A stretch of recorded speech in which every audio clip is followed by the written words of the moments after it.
各位傳媒朋友，大家好，多謝大家今日出席呢一個記者會。稍後行政長官會先同大家發言，然後接受大家嘅提問。咁由於疫情關係啦，咁請大家喺記者會入邊都盡量保持距離。我哋依家首先有請行政長官。各位傳媒朋友，各位香港市民，今日呢，我係緊接住衛生防護中心剛才4點30分嘅新聞發佈會呢，係再見啊各位傳媒嘅朋友呢，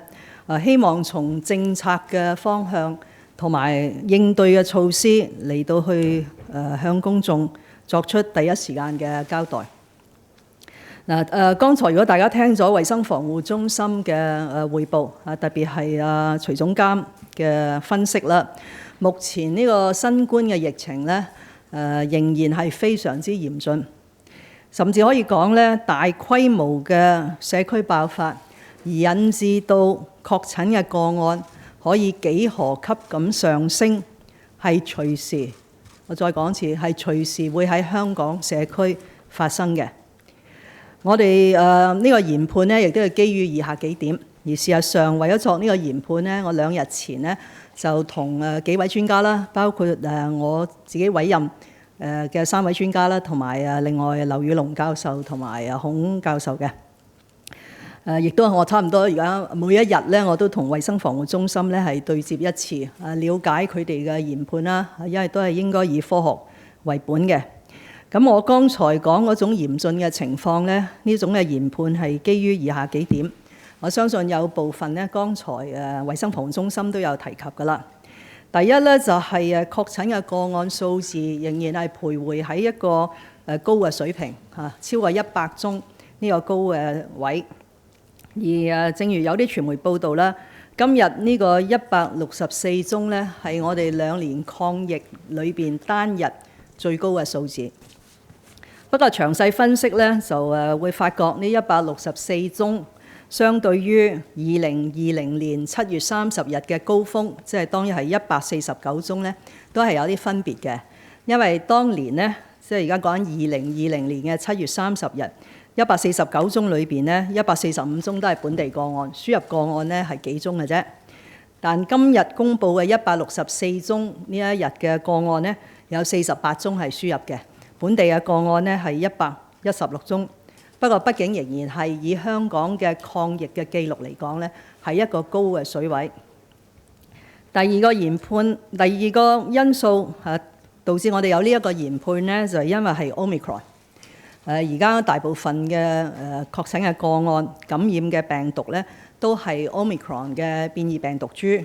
咁全世界而家 Omicron 都已經係取代咗 Delta 成為呢個主要嘅傳播嘅病毒啦。佢嘅傳播力呢係極強嚇。大家從我哋一啲確診個案嘅數字係點樣感染到呢，都應該感覺得到呢，呢個 Omicron 嘅傳播力呢係非常之強。特別好似徐總監講呢，係喺同一屋檐下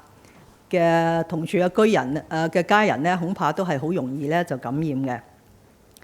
第三個因素呢，係由於進口倉鼠引起嘅 Delta 嘅傳播呢，係仍然喺度進行緊。例如我哋啱啱今日發現嘅彩雲一村嘅長波樓呢個群組呢，涉及超過20個個案呢，應該唔少呢都係 Delta 嘅個案，因為我哋係可以追蹤到佢嘅源頭呢，都係同倉鼠有關嘅。另一個因素係而家源頭未明嘅個案呢，係超過30宗。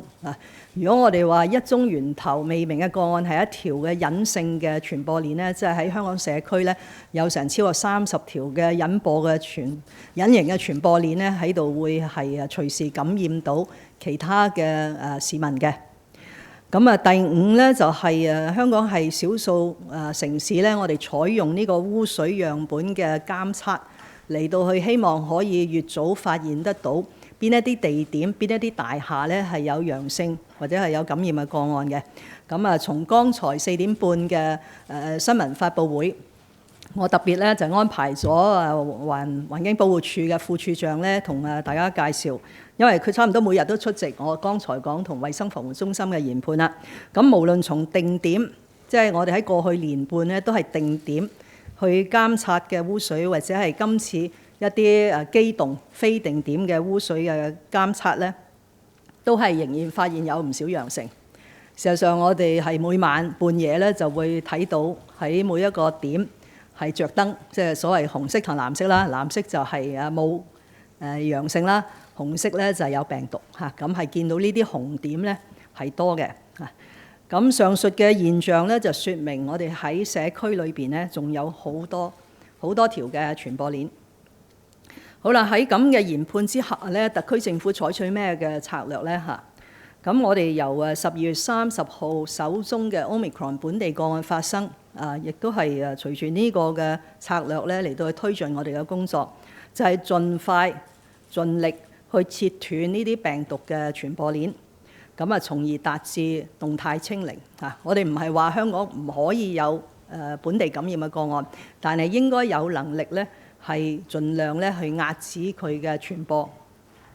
例如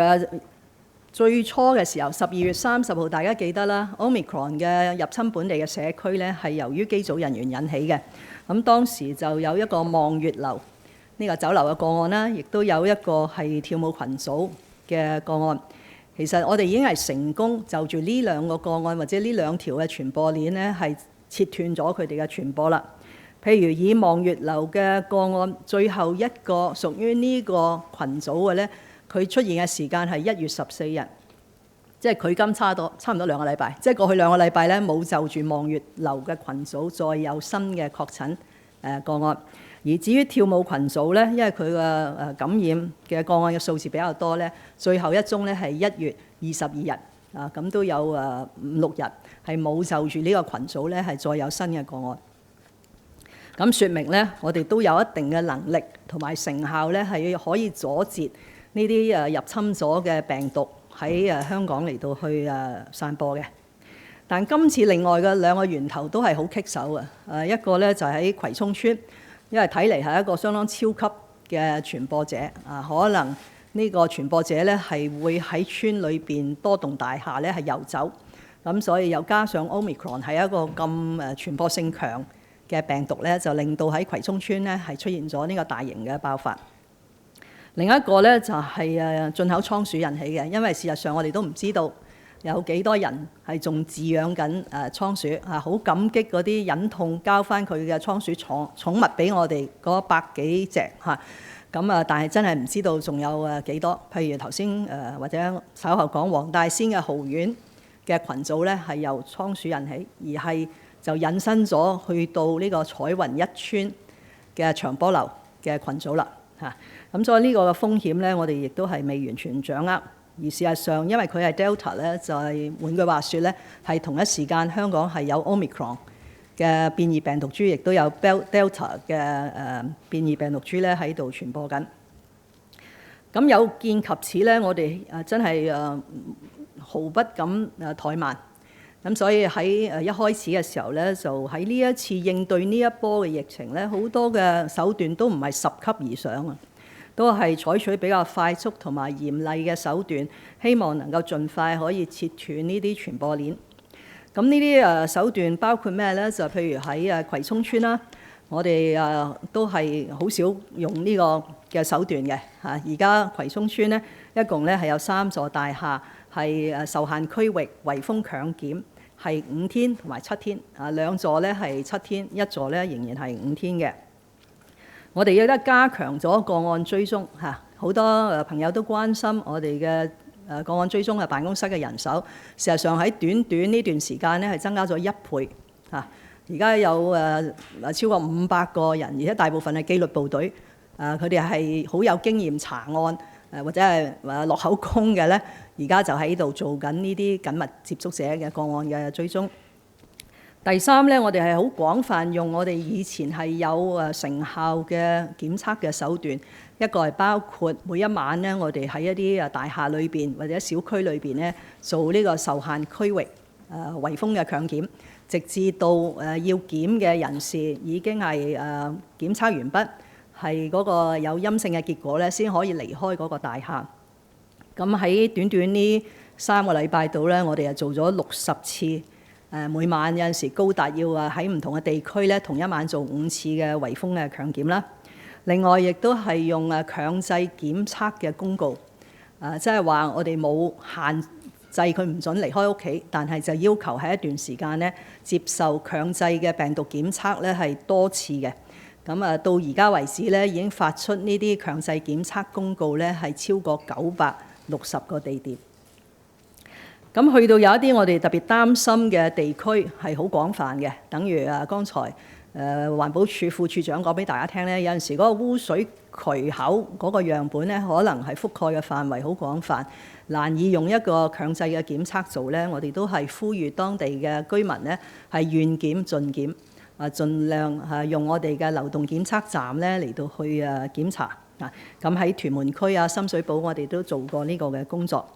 上述嘅大規模各式各樣嘅病毒檢測咧，就係令到我哋喺呢一次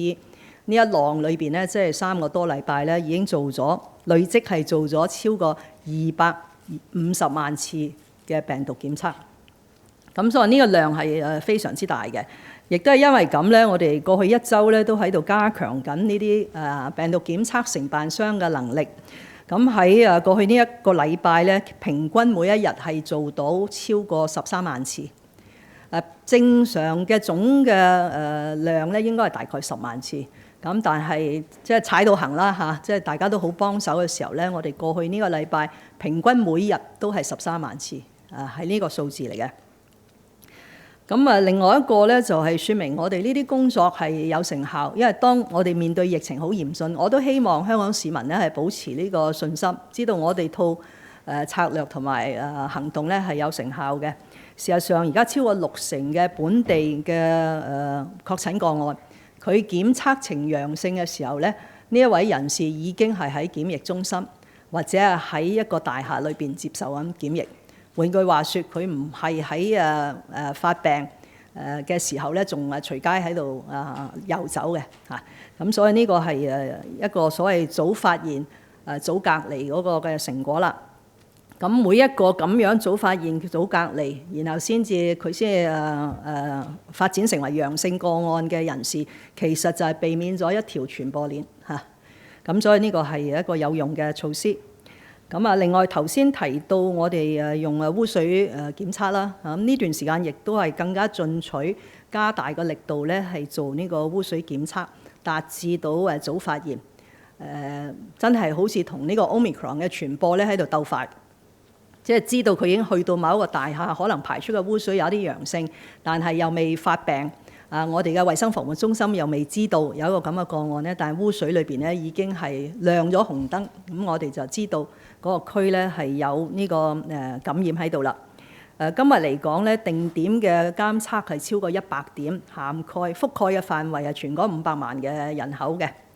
喺過去呢個禮拜咧，我哋呢個定點嘅監測，無論係取樣嘅頻率，即係 frequency， 或者係量咧，都係增加咗。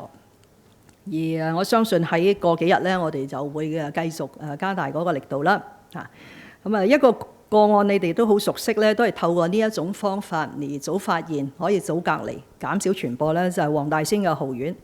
嗰度咧，係先污水檢測呈咗陽性，然後咧就進行呢個強制檢測，就係揾到呢啲個案。而嗰個 case 咧，嗰個個案咧係 Delta 嚟嘅。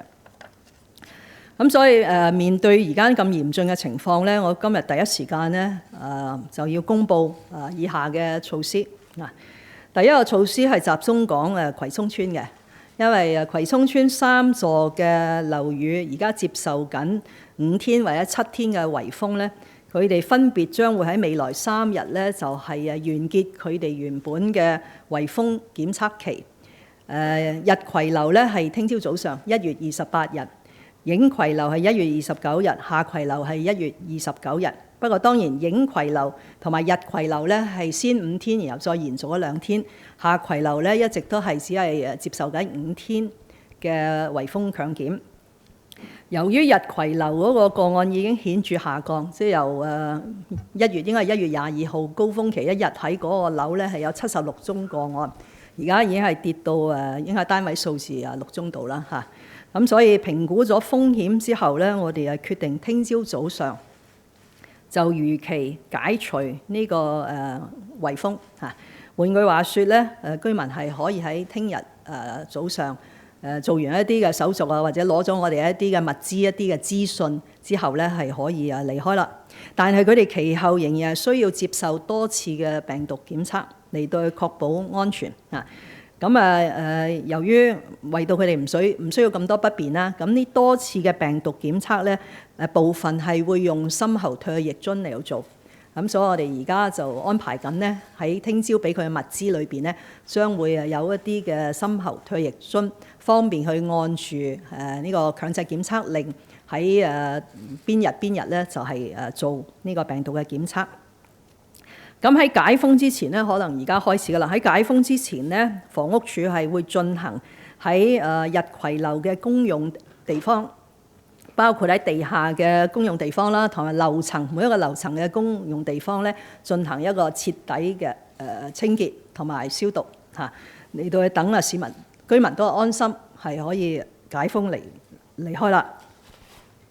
咁頭先我講過嗰啲派發物資啊，或者係呢啲樣本樽嘅工作咧，就由民政事務總署負責。好啦，處理咗日葵樓之後咧，咁影葵樓嘅處理方法咧，除非我都必須要講，除非突然間又有一個爆發即係應該就唔會，但係真係好難講因為呢個 Omicron 嘅病毒咧非常之狡猾咁除非有突變有突然嘅變化，否則影葵樓嘅做法咧係同日葵樓一樣嘅。不過因為佢係再多一日，即係到1月29日完成佢7日嘅圍封檢測咧，我哋亦都係用同一個方法咧嚟到解除呢個圍封。但係影葵樓嘅居民咧，仍然係需要接受多幾次嘅病毒嘅檢測。下葵樓咧，我哋覺得係唔需要延長嗰個圍封期啦。佢原本係5天咁5天咧又係到1月29日咧就係屆滿。咁因為下葵樓其實連續2日已經係零㗎啦，即係做咗啲病毒檢測之後咧都係冇揾到確診個案。咁所以相信一樣啦，如果冇突發嘅事件咧，咁下葵樓咧亦都係同影葵樓一樣咧，喺1月29日咧就可以解除呢個圍封。咁但係我喺呢度咧都要做一個呼籲，因為葵涌村嘅多棟樓宇經過咗呢次咁大規模嘅病毒嘅爆發啦，而相信係同一啲清潔工人可能會遊走喺呢啲大廈有關嘅。咁所以幾個呼籲啦，就係葵涌村嘅居民盡量喺未來呢10日8日咧，都係真係希望盡量留喺屋企，減少外出。另外咧，係要依照衛生防護中心嘅要求咧，進行呢個強制嘅病毒檢測。因為即使唔屬於影葵、日葵同埋下葵嘅居民咧，佢應該仍然係受制於一個 CTN 咧，係需要有重複嘅病毒嘅檢測嘅嚇。咁如果係身體不適咧，請盡快求醫啦，亦都要注重個人同埋環境嘅衛生。由於葵涌村未來仲係有一段時間需要有好多嘅居民接受檢測，所以特區政府會繼續將我哋而家擺喺嗰度嘅流動嘅病毒檢測站啦、熱線嘅電話啦，繼續咧係保留喺度咧，係服務當區嘅居民。喺呢度我必須再次向葵涌村咧3萬多個居民咧表示衷心嘅感謝。佢哋都係受到不同程度嘅影響同埋不便。如果有一啲有特別嘅困難咧，我亦都係呼籲咧，佢可以向我哋查詢啦、表示啦。譬如勞工處已經成立咗一個熱線嘅電話嚟到解答有關於呢個圍封強檢不能夠上班出現咗嘅勞工嘅問題勞資嘅問題咧，我哋都會盡我哋嘅能力咧嚟到去幫手嘅。佢哋嘅付出咧，其實係幫香港壓制咗一個更加超大型嘅社區嘅爆發咁所以我哋係會盡我哋最大嘅努力咧，喺跟住嘅時間咧係保持呢個村嘅清潔同埋服務村裏邊嘅居民。第二個我需要宣佈咧，就有關於社交距離措施。早前我都已經其實就講咗咧，睇嚟係冇辦法可以大幅度放寬任何而家喺度生效緊嘅社交嘅距離嘅措施啦。咁所以而家係確認咧，因為而家個疫情咧係更加嚴峻隨時都會有大規模嘅爆發，所以政府係冇辦法去放寬，甚至係冇辦法去微調正在實行緊嘅社交距離措施，所以全數嘅措施咧將會延長2個禮拜，去到2月17日嚇。我哋亦都會繼續停止所有大型嘅活動啦，同埋有人群聚集嘅活動。喺呢度相信亦都呼籲企業同埋團體咧，亦都係喺呢段時間咧唔好辦呢啲嘅活動，因為要減少喺社區上邊嘅人員嘅流動。另一個咧就係我哋會延長暫停全港所有學校面授課堂，大約多2個禮拜，就去到2月21日為止。因為學校咧係佢哋嘅學校假期多過公眾假期嘅，咁所以佢嘅2個禮拜咧就會去到大概係2月21日為止。另一方面嘅措施咧就係外防輸入嚇，我哋會仍然係堅持呢個外防輸入嘅政策。咁所以早前針對8個國家，由於當地嗰個疫情嘅爆發同埋肆虐咧，呢8個國家咧係擺咗喺一個叫地區性嘅航班熔斷機制嚇。咁我哋亦都會延長2個禮拜，去到2月18日。但係與此同時咧，大家記得早前因為我哋評估咗 Omicron 嘅傳播力好強，但佢潛伏期咧就係比較短嘅。咁所以早前我哋已經調整咗喺本地確診嘅個案入去竹篙灣檢疫中心或者其他檢疫嘅處所嗰個日數，由21日咧係減到14日檢疫，再加7日咧係自我監察嘅。咁所以為咗政策上嘅一致性同埋科學為本咧，我哋亦都會由2月5日開始咧，就到港嘅人士，佢今日咧係需要喺酒店檢疫21天嘅，咁亦都會相應調整為14天嘅酒店檢疫，加7日嘅喺家居啦嚇，自我嘅監察。但喺呢7日自我監察期間咧，佢可以外出，但係仍然係需要起碼喺其中2日咧係進行強制嘅病毒檢測。我頭先講嘅所有措施咧，都會有一啲詳情嘅，咁就稍後就會由相關嘅政策局同埋部門就住每一項相關嘅措施咧，佢哋會公布詳細嘅資料啦。好啦，咁大家會問喺呢段期間，咁我哋應該再做啲咩嘢咧？除咗頭先我講嘅抗疫策略啦，我哋一定要提升疫苗嘅接種率嚇，呢個係我哋嘅出路嚟嘅嚇，亦都有人希望見到一個路線圖、一個時間表，無論路線圖同埋時間表都要係建基於高嘅疫苗接種率。早前我已經公布咗咧，我哋由2月24日開始咧，就會大幅度擴展呢個疫苗氣泡。我哋而家想將佢證明咧，因為氣泡會引起好多唔同嘅理解，所以呢個係一個疫苗嘅通行證 （vaccine pass） 嚇。咁我哋詳情咧，亦都會稍後公布啦。不過大致上可以同大家講咧，就有以下啲工作嘅。第一咧就係會由行政會議通過修訂第599F 章，即係話預防及控制疾病規定及指示業務及處所規例，將佢修訂擴大嘅表列嗰個處所，涵蓋更加多可以俾我哋限制嗰啲人士進入咧，係要用呢個疫苗通行證。因為今日呢個 599F 基本上係包括飲食嘅地方啦，同埋10幾類其他嘅處所，我哋會擴大佢嘅適用嘅範圍嘅。其實為咗做呢個工作咧，今日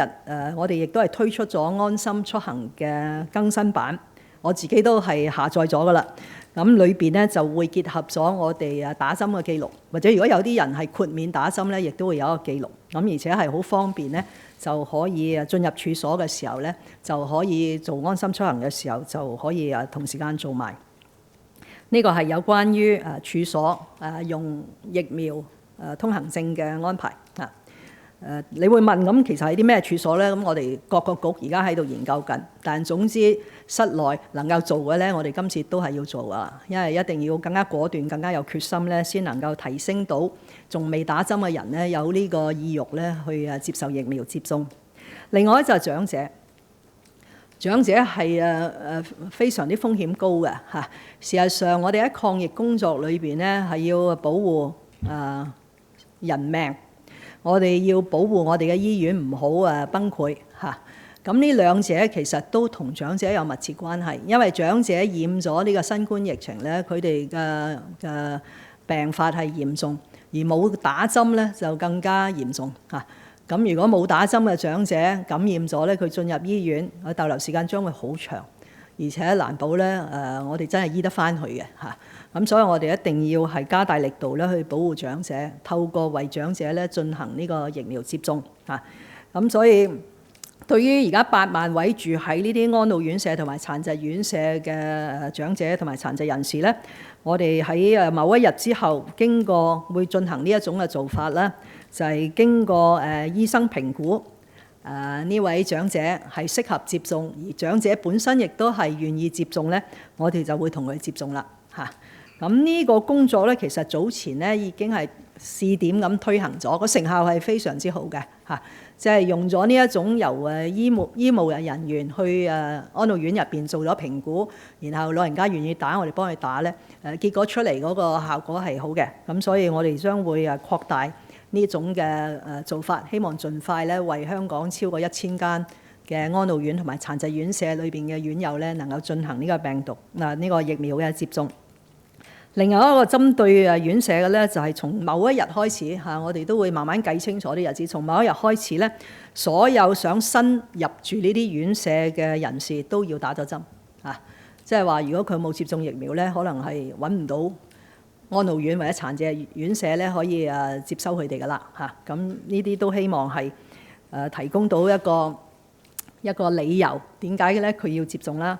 不過話雖如此，自從我哋講咗話2月尾我哋會有疫苗嘅通行證咧，事實上係睇到打針嘅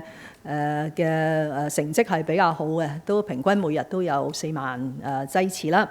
而去到琴晚嚟到計咧，就打第一針嘅合資格人口係78.6%嚇。咁我成日都話，如果每日打到2萬針首劑咧，就即係增加到0.3個百分比。咁我哋其實係有條件、有能力咧，係喺一段時間之後咧，達至一個更加理想嘅水平啦。咁我而家希望咧，我哋同同事評估過咧，即係希望將呢個打第一針嘅目標咧，定喺90%。呢個係我哋嘅路線圖，我哋一隨住呢個90%嘅目標邁進。有咗呢個嘅基礎咧，我哋就可以考慮我哋其他需要調整嘅各式各樣嘅措施啦。另一項嘅工作咧，就係再一次延長呢啲社交距離措施啊、關閉處所啊，咁一定會令到業界同埋係個別人士咧係受到影響。早前我哋宣布嘅第5輪嘅防疫抗疫基金，一共27個項目咧，其實24個項目已經接受申請，甚至有部分咧已經將個補助金咧係發出咗㗎啦嚇，因為都係要求咧要做到係快嚇。咁但當時嘅設計咧都係我哋喺剩餘嘅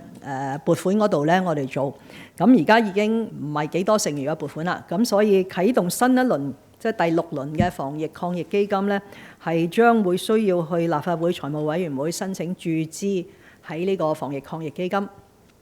今日我講唔到俾大家聽要注資幾多嚇，咁但係我可以講咧，我哋係會以一個更加體恤嘅態度幫助呢啲受影響嘅處所同埋人士，亦都會係聆聽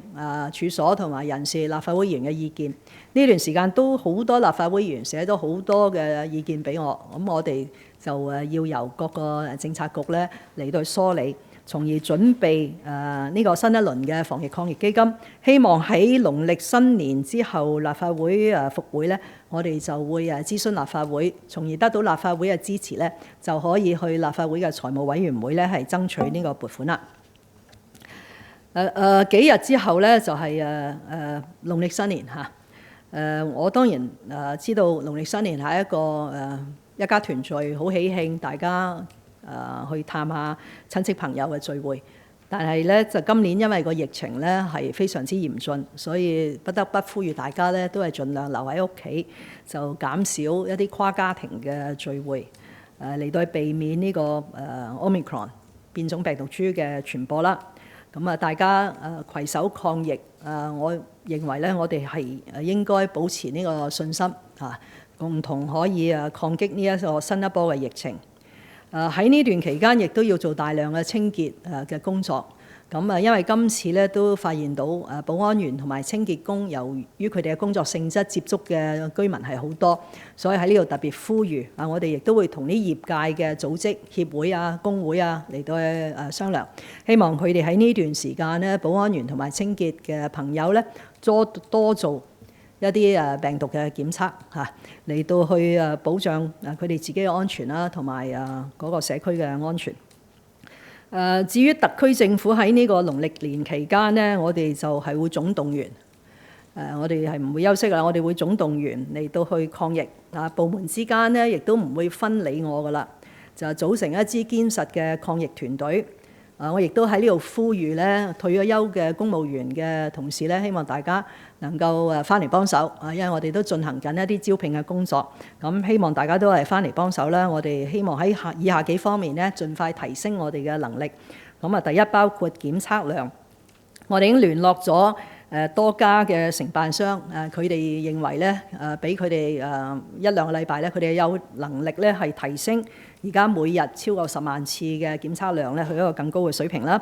第二咧就係剛才講過污水嘅監測，過咗農曆年之後咧，污水監測嘅採樣同埋化驗所嘅能力咧，亦都會大大增加。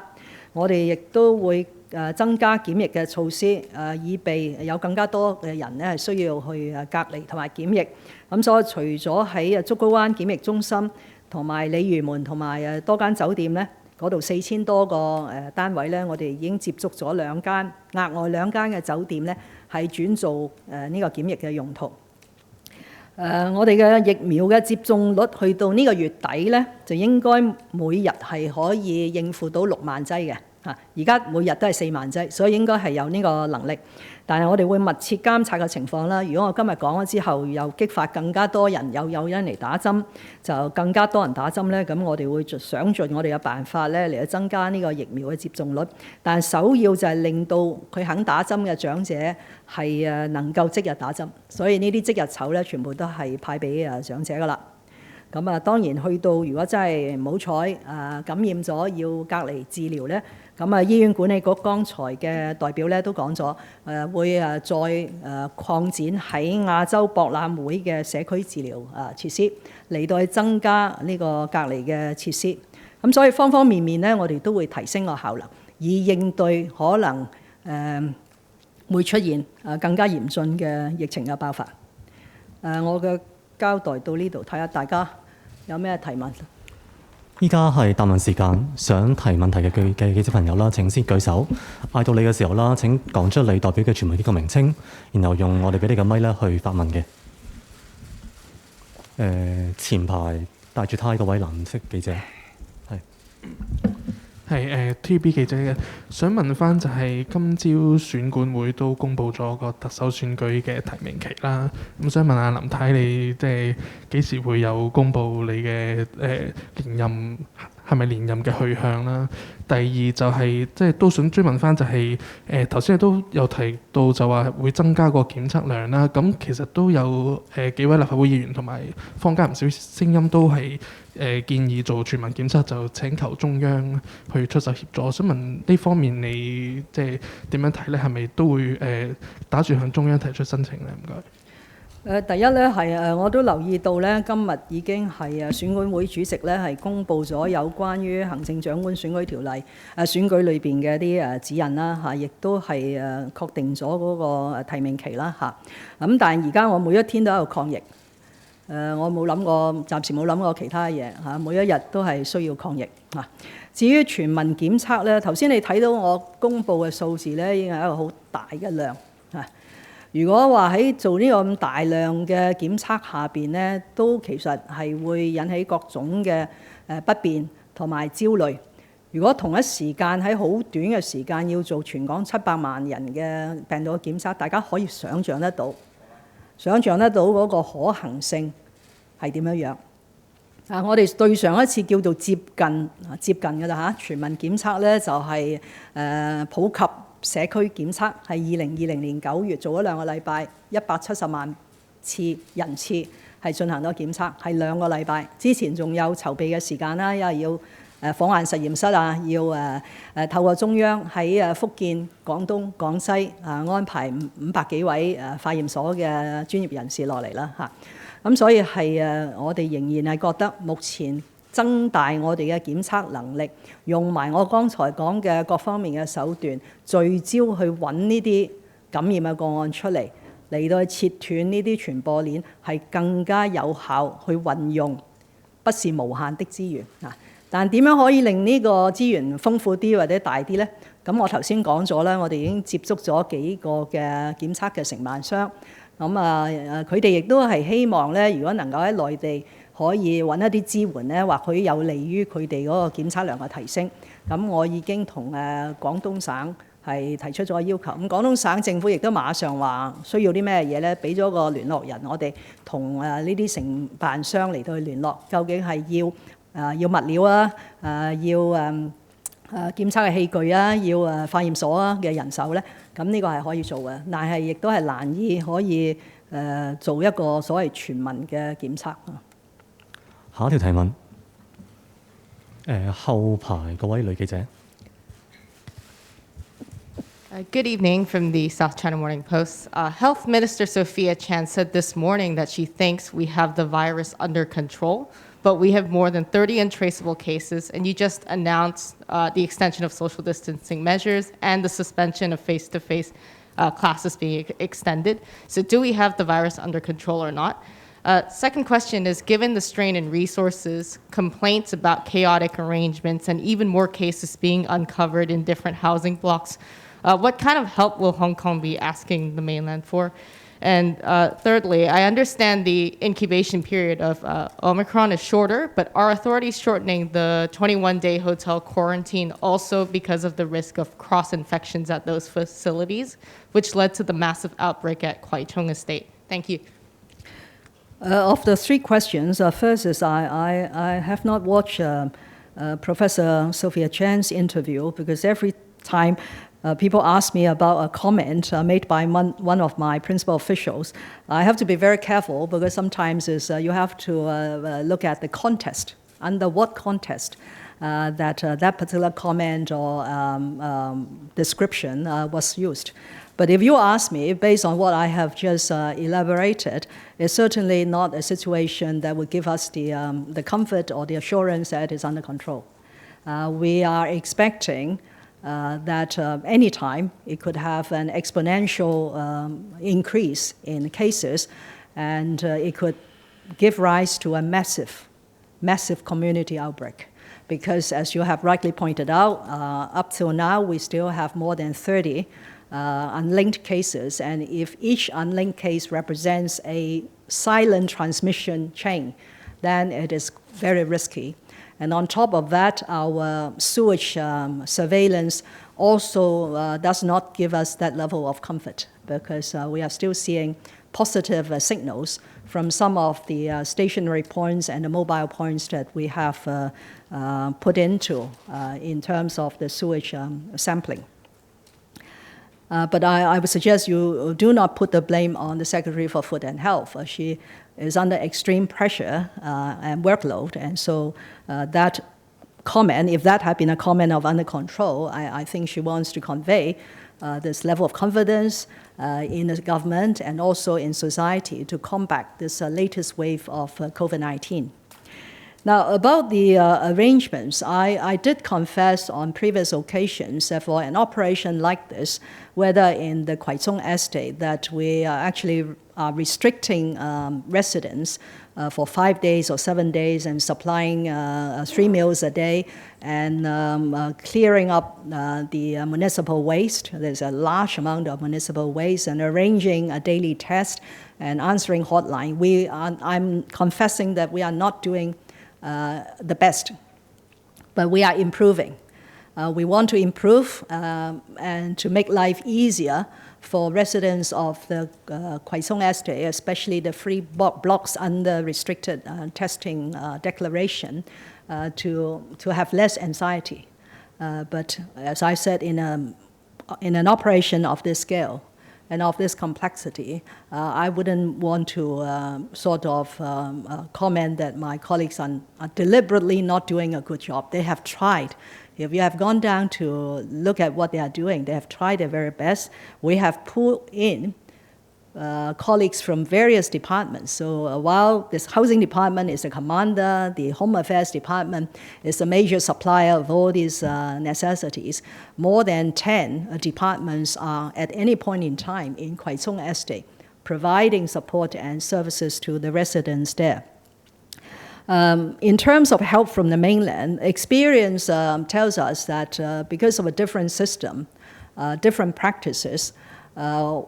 in fighting COVID-19, the assistance that we have received from the mainland so far fall into these areas. One is supplying technicians to us so that we could strengthen or increase the testing capacity in the laboratories. So we still have to train our own swabbers,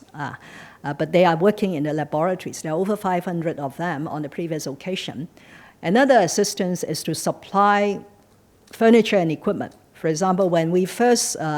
equipped Asia World Expo into a community curative center, all the beds came from Shenzhen, because suddenly we have a large demand of all these hospital beds, so the stock came from Shenzhen. The third is, of course, to build for us this ICC, this Infection Control Center under North Lantau Hospital, now has over 800 isolation beds. So these are the areas which experience tells us could be more easily arranged. Whereas if you say that, what about sending us some medical staff? What about sending us some staff to visit the Kwai Tsong Estate and to do the testing on the spot and meet with residents to provide counseling? That is perhaps far more difficult because of the different systems and the language and so on. So at the moment, I have already requested Guangdong government to help us again on the testing capacity in the laboratories. Based on what I have been told by a couple of testing contractors who have their bigger operation in Guangdong. So they asked if we could talk to the Guangdong government and arrange for them to bring some of their capacity in Guangdong or in Shenzhen to Hong Kong to help. That is something that we have asked the mainland to help. Now, the shortening of the hotel quarantine period from 21 days to 14 days plus 7 days self-monitoring is purely based on science, because Omicron's incubation period is relatively short. So we have, based on this science, already shortened the quarantine period for close contacts of confirmed cases at Penny's Bay Quarantine Center and another quarantine center from 21 days to 14 days about a week ago. Okay, so there's no logic or no consistency if we still impose the 21 days on arrivals. They are not even close contact. They are arrivals from a country which may have more transmissions and so on. So this is only to ensure consistency based on pure science. Thank you. 下一條提問，後排嗰位男記者。係商業電台第一題想問翻，即係頭先講到有2間嘅新嘅檢疫酒店啦，有冇話有幾多個單位咧？呢個合共。第二就係即係問翻疫苗通行證嗰度，今日安心出行應用程式即係都會顯示翻使用者嗰個接種記錄，同埋即係佢哋甚至豁免接種記錄都係即係會顯示。而一個方向係咪即係安心出行都會想做翻嗰個實名制咧？會或者唔會個原因係啲乜嘢咧？而第三個問題就係即係都有傳媒引述消息係即係你都想撤換民政事務局長徐英偉嘅，而家即係能唔能夠確認呢一個消息係咪真確嘅咧？3條題目，第一咧就係我哋而家想接觸多啲酒店做檢疫酒店咧，數量唔多嘅，因為事實上第一就係唔係好多酒店願意做，亦都唔係好多酒店適合做嚇。咁而且有啲酒店佢直接可以做俾市民去預，即係嗰啲抵港人士去訂嗰啲啦。咁嚟到租俾我哋做一個檢疫酒店咧，唔係一個咁容易嘅決定啦。咁但係手頭有嘅食物及衛生局剛才話俾我哋聽咧，佢有1-2間係傾緊嘅，但係數目唔大。就唔係嗰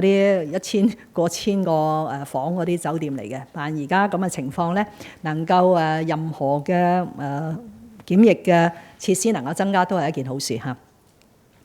第二咧就係呢個疫苗通行證同埋安心出行如果大家有機會今日下載咧，就會睇到佢嗰個方便啦嚇。咁亦都係配合我哋喺下個月咧就會大幅度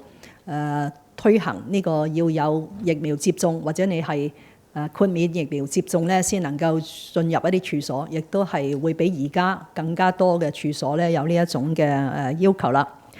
咁但係呢個同安心出行實名制咧就唔係有直接嘅關係嘅嚇。因為要做到實名制咧，就首先就係你個手機都要實名制嚇。咁我哋一直做咧都係將呢啲記錄咧係喺翻嗰個手機嘅持有人啦。不過當然可能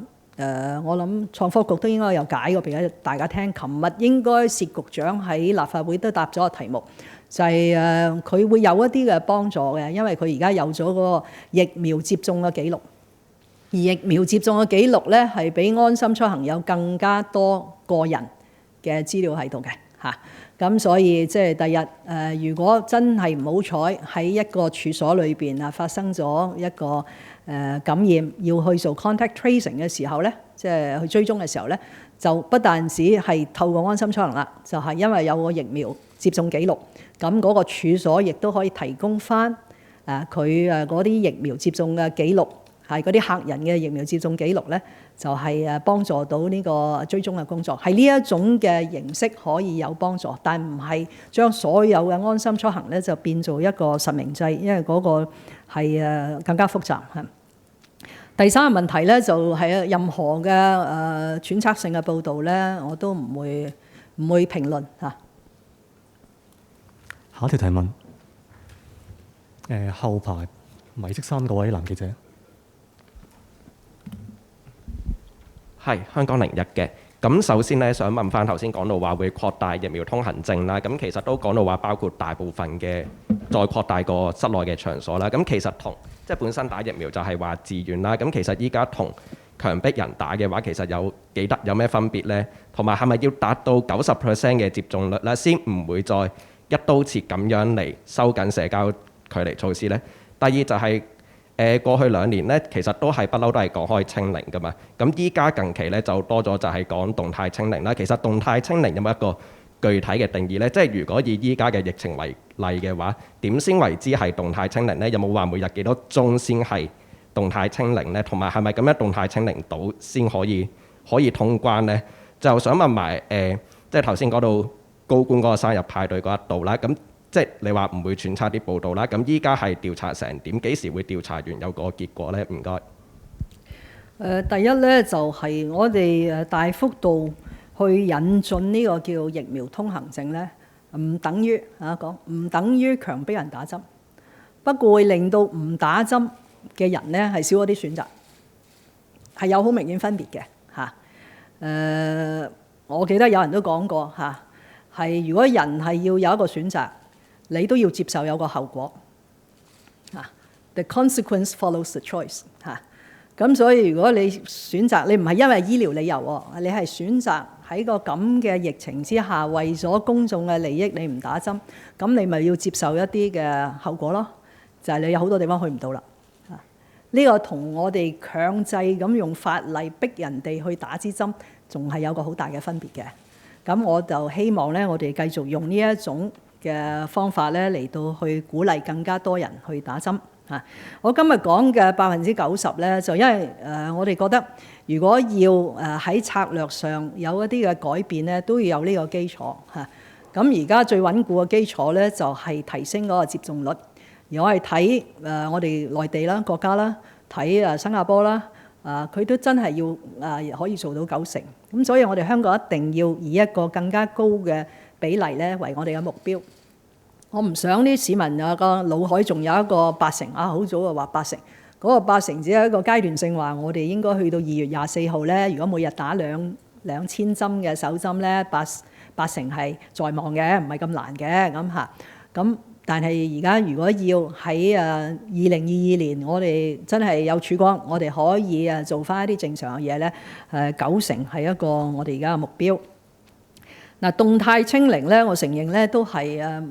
一個內地嘅策略嘅要求，所以我哋喺通關嘅討論嘅過程咧，我哋解釋咗我哋嗰套策略。我哋嗰套策略唔係話閉關，亦都唔係話香港一個個案都冇，但係咧我哋展示咗能夠切斷傳播鏈，盡早即係冚熄咗呢一浪嘅能力。咁我哋從內地嘅專家得悉，咁呢個都有啲似內地啦，內地都冇話要零㗎，但係每一次出現咗咧，佢就透過佢嘅制度、佢嘅能力，就係可以盡快嚟到去令呢一波嘅疫情咧係嚟到去停止啦嚇。咁就所以就叫做係動態清零嚇，但唔係我始作俑者。所以你如果要一個好權威性嘅動態嗰兩個字點樣解咧？對唔住啊，真係解唔到嚇。咁但係無可否認，香港嘅市民話咗俾政府聽咧，佢哋而家最希望就係通關。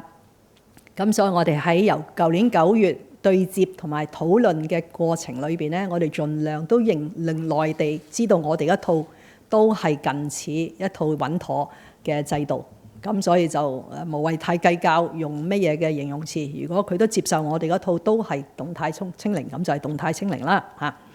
好啦，第三個問題咧，我星期2嘅時候都作咗一個表態啦。我希望爭取喺農曆新年之前能夠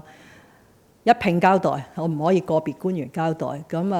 農曆新年之前最後一日嘅工作天係下個禮拜1嚇，我仍然係以呢個為我嘅工作目標啦嚇。咁我哋今日問多最後條問題。咁白色衫嗰位女記者，最邊個位？係啦。Good evening. There are 3 questions from TMHK. The first one is, can you give us a clearer picture on how widespread this vaccine pass initiative will be? Will unjabbed people have enough time to get vaccinated before it's out in place? And second question is, how will the government address the concerns by family members of elderly people who live in residential homes? Is there any worry that people may accuse the government of forcing elderly people into getting jabs? Third question is, do you think that reducing quarantine period to 14 days will adequately address business concerns about the negative effects for 3-week quarantine that has had on business activity? Thank you. Thank you for the 3 questions. Now, first of all, the vaccine pass is to help encourage more people to be vaccinated. Because the effect of a vaccine pass is if you have not been vaccinated, you will not be able to enter a lot of premises or engage in a lot of activities. At the moment, the CAP 599F covered about 15 categories of premises, like restaurants and gyms and beauty parlors and so on. So we are planning to amend CAP 599F to expand the ambit so that more indoor premises will be included in the scheduled premises for us to impose this requirement. And beyond the statutory schedule, we can also do it for the government premises. So entry into the TAMA office, into LCSD libraries will, from a day onwards, be subject to vaccine pass. You raise a very valid question, is whether we will allow enough time for those who get vaccinated so that they could make themselves eligible for entering the premises. The answer is yes. That's why we have to calculate the days very clearly. I mentioned in early January, the date of 24th of February is to provide 6 weeks in advance for people to get the jab. So in future, we will make sure that when we announce something new, then there will be sufficient lead time for those who have not been vaccinated to get vaccinated. Just for argument's sake, we will probably, in time to come, expand this vaccine pass requirement from 1 dose to 2 doses and to 3 doses. So every time we will allow sufficient time for those who have not taken the 2nd dose or the 3rd dose to be able to take, at least they have a chance. If the duration is too short, they don't even have a time, then that's not fair. So every time we will make sure that they have enough time to get vaccinated. Now, for the elderly homes, we all agree, I hope we can all agree, that elderly people are particularly vulnerable. The reason why vaccination makes good sense, especially with Omicron, is because Omicron is highly transmissible. But a lot of literature and experience elsewhere in Hong Kong prove that somebody who is vaccinated, even if he or she gets infected, the illness will be very mild. That's why up till now, with over 600 confirmed cases in HA hospitals, none are serious or critical. Every one of the 600 plus is stable. That's because a lot of them have been vaccinated. So I would really make a very strong urge and appeal that elderly people or their family members should encourage and accompany and bring their elderly parents and grandparents to get vaccinated. Now, at the moment, in the residential care homes, the vaccination rate is no good. Even with our new scheme called Assess and Vaccinate, that is, we send in medical teams, the VMOs, the visiting medical officers, to do the assessment and then vaccinate if the elderly agrees. The total rate is still 30%. So 70% of the 80,000 of residents in the elderly homes and homes for the disabled have not been vaccinated. So if a couple of these are infected, the consequences are very serious. So we will be expanding this, what we call the Assess and Vaccinate scheme, to all the residential homes in time to come. And under it, it means that if the elderly is able to make up his mind, he still has a clear mind to say yes or no, then we will ask the elderly, after a medical officer has seen him or her, and tell the elderly lady that you are fit to take the vaccine, no worry. And if she nods her head, she wants to vaccine, then we will vaccine. We don't need to go back to the family members to ask them for permission and so on. But if the elderly person does not have a clear mind, for example, they are senile, then the family member or the guardian will be given an option whether he or she will want this elderly person to be vaccinated. So that's how it works. And I have said that the way that we operate is Assess and Vaccinate has produced very good results. For example, in the week just ended on the 23rd of January, we have vaccinated 880 elderlies in homes. Whereas half a year ago, for another 7-day week, we managed to do only 240. So a 3 to 4 times increase in the rate of vaccination by going for this Assess and Vaccinate scheme. And which means that we will need to provide more resources because we need to pay the visiting medical doctors to do all the individual assessment and then the vaccination. But resource is not an issue now. The most important thing is to keep Hong Kong safe. Now, about the final question about the quarantine period. I have received firsthand, I have read a lot of reports about the business community's strong reactions to the very, very stringent rules imposed by Hong Kong on arrivals. But on this occasion, the sort of revision from 21 days hotel quarantine to 14 days hotel quarantine plus 7 days self-monitoring is not because of pressure from anybody. It's just because of science. The science of Omicron tells us that Omicron has a relatively short incubation period. I think the median duration of an Omicron infection is only 4 to 5 days. So 14 days quarantine will be good enough according to my experts. And we have already introduced this 21 reduced to 14 day in the Penny's Bay Quarantine Center and other government quarantine facilities about a week or 10 days ago because of the science. So it will look very illogical and inconsistent for us to continue to put arrivals on 21-day hotel quarantine. So this is really a matter of consistency in application based entirely on science. But whether this will satisfy the business community, definitely not, because they want 7 days or no day of quarantine, which some countries in Europe fully opening their borders. But that is for Hong Kong, that's a very dangerous move, because I said many times, we do not possess the prerequisites for living with the virus, because the vaccination rate is not good, especially amongst the elderly. I could not stand seeing a lot of